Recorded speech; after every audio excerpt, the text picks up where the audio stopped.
ఇక సంతానలేమి సమస్యతో పాటుగా ఈ మధ్య కాలంలో కొంతమందికి ముఖ్యంగా పురుషులకి టెస్టోస్టిరాన్ లెవెల్స్ కూడా బాగా ఇంబ్యాలెన్స్ అనేది ఎక్కువగా ఉంటుంది.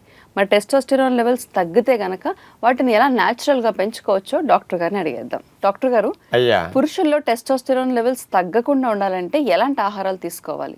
మగ హార్మోన్ టెస్టోస్టిరాన్ వీళ్ళకి పౌరుషం గాని, ఊపు గాని, బలం గాని, మంచి శక్తి సామర్థ్యాలు ఎక్కువ ఉండటానికి కారణం టెస్టోస్టిరాన్. అలాంటి మొగతనాన్ని తగ్గించే హార్మోన్ తగ్గిందంటే ఇక మొగతనం డౌన్ అయిపోతుంది.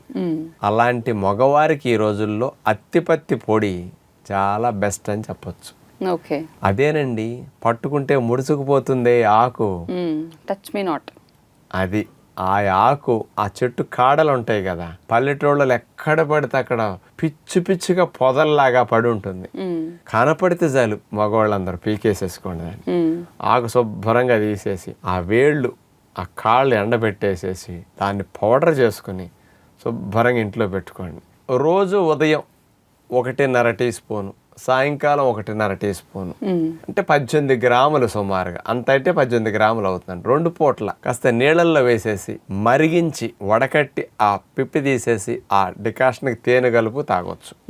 లేదా అత్తిపత్తి వేళ్ళు పొడిని తేనె కలుపుకున్నా తినేస్తానంటే తినేసేయండి. ఇట్లా 2 పూట్ల వాడితే మగ హార్మోన్ టెస్టోస్టిరాన్ అనేది 20 నుంచి 25% 12 రోజుల్లో పెరుగుతున్నదని రుజువైంది సైంటిఫిక్ గా. డేస్ కూడా లెక్క చెప్పారు.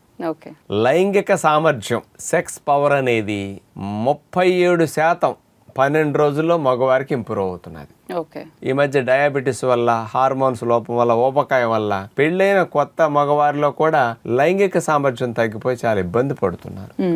అలాంటి వారికి ఈ 2 రకాలుగా బెనిఫిట్ ఇస్తుంది అత్తిపత్తి వేళ్ల పొడి. మరి ఏనాటి నుంచో మన ఋషులు పాపం ఇట్లాంటివన్నీ కనిపెట్టి ఇచ్చేశారు. పూర్వం రోజుల్లో వాళ్ళు చెప్పిన విషయాలు మళ్ళీ గుర్తు చేస్తూ సైంటిఫిక్ గా ఇస్తేనే మీరు వింటారు కాబట్టి అని మళ్ళీ అలా చెప్పాం, ఉపయోగించుకోండి.